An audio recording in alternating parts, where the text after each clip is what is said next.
ایک آدمی اپنی ماں کی قبر پر گیا، اپنی والدہ کی قبر پر گیا، اور جیسے ہی وہاں پہنچا تو دو کوے اسے دیکھ کر زور زور سے چلانے لگے، اور پھر جب وہ واپس آنے لگا تو وہی دو کوے اس کے پیچھے پیچھے چلاتے ہوئے قبرستان کے گیٹ تک آئے، لیکن جب دوسرا آدمی گیا تو وہاں کوئی کوہ نظر نہیں آیا، کوئی کوہ نہیں دکھائی دیا۔ آخر کیا بات ہے؟ یہاں پر یہ سوال ہوتا ہے کہ آخر ایسا کیوں ہوا؟ کیا یہ کوئی آتما یا روح کا اشارہ ہے، یا کوئی گپت سنکیت ہے، یا یہ سب ایک اتفاق ہے؟ تو چلیے اس بات کو سمجھتے ہیں اسلام کی روشنی میں بالکل صاف اور سچے طریقے سے۔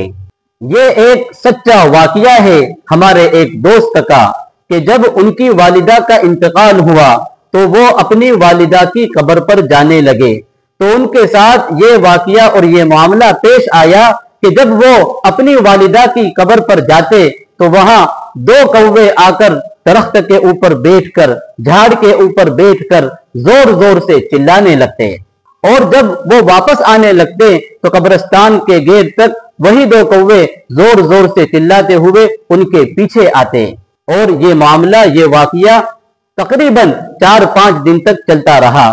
تو پھر انہوں نے اپنے بھائی کو قبرستان بھیجا کہ بھائی تو جا، تیرے ساتھ کیا معاملہ پیش آتا ہے دیکھتے ہیں۔ چنانچہ وہ بھائی ان کی والدہ کی قبر پر گیا، لیکن اس کے ساتھ اس طرح کا کوئی معاملہ پیش نہیں آیا، یعنی وہاں پر کوئی کوہ نہیں آیا۔ تو اس موقع پر بہت سارے لوگ طرح طرح کی باتیں سوچتے ہیں۔ کوئی کہتا ہے کہ یہ آتما یا روح کا کوئی اشارہ ہے، کوئی کہتا ہے کہ یہ گپت سنکیت ہے، اور کوئی کہتا ہے کہ میت کی روح، والدہ کی روح یا والد کی روح ہمیں کچھ کہنا چاہتی ہے، ہم سے کچھ مطالبہ کر رہی ہے۔ لیکن کیا سچ میں ایسا ہوتا ہے؟ تو ہم آپ کے سامنے اس ویڈیو میں کچھ ایسی باتیں پیش کریں گے، کچھ ایسی باتیں بیان کریں گے کہ جن سے اس طرح کے پورے واقعات کی حقیقت ہمارے سامنے آ جائیں گی۔ نمبر 1، کوہ آواز نکالتا ہے، آواز کرتا ہے، تو یہ اس کا نیچرل کام ہے۔ کوہ ایک ایسا پرندہ ہے جو ویسے بھی زیادہ آواز کرتا ہے، خاص طور سے جب آس پاس سناٹا ہو، جیسا کہ قبرستان میں۔ کبھی کبھی کوہ خوراک یا کھانے کی چیز کی خوشبو سونگھ کر بھی آواز کرتا ہے، کبھی انسانوں کی ہلچل دیکھ کر بھی آواز کرتا ہے اور پاس آنے کی کوشش کرتا ہے۔ یہ سب ایک دم نیچرل چیز ہے۔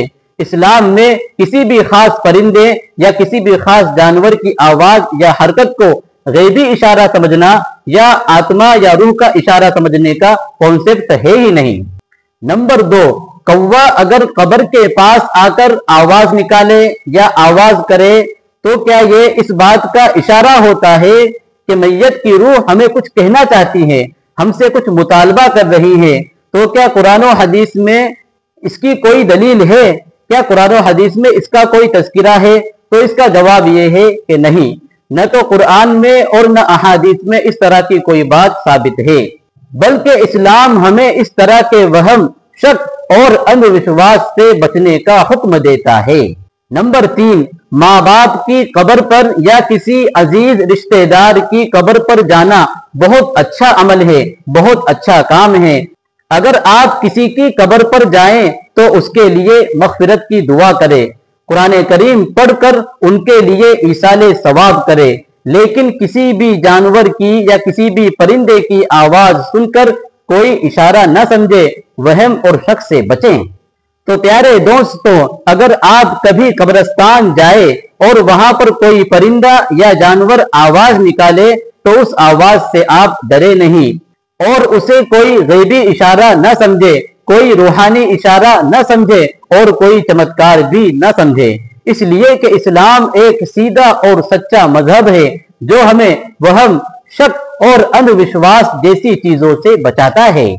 بس اللہ تعالیٰ پر بھروسہ رکھیں، اپنے مرحومین کے لیے ایصال ثواب کرے، ان کے لیے صدقہ کرے اور ان کے حق میں مغفرت کی دعائیں مانگے اور قرآن و سنت کی روشنی میں عمل کرے۔ اللہ تبارک و تعالی ہم سب کو عمل کی توفیق عطا فرمائے۔ ویڈیو اچھی لگی ہو تو لائک کرے، اپنے دوستوں میں شیئر بھی کرے اور ہمارے چینل ضروریات دین کو سبسکرائب بھی کرے۔ السلام علیکم ورحمۃ اللہ وبرکاتہ۔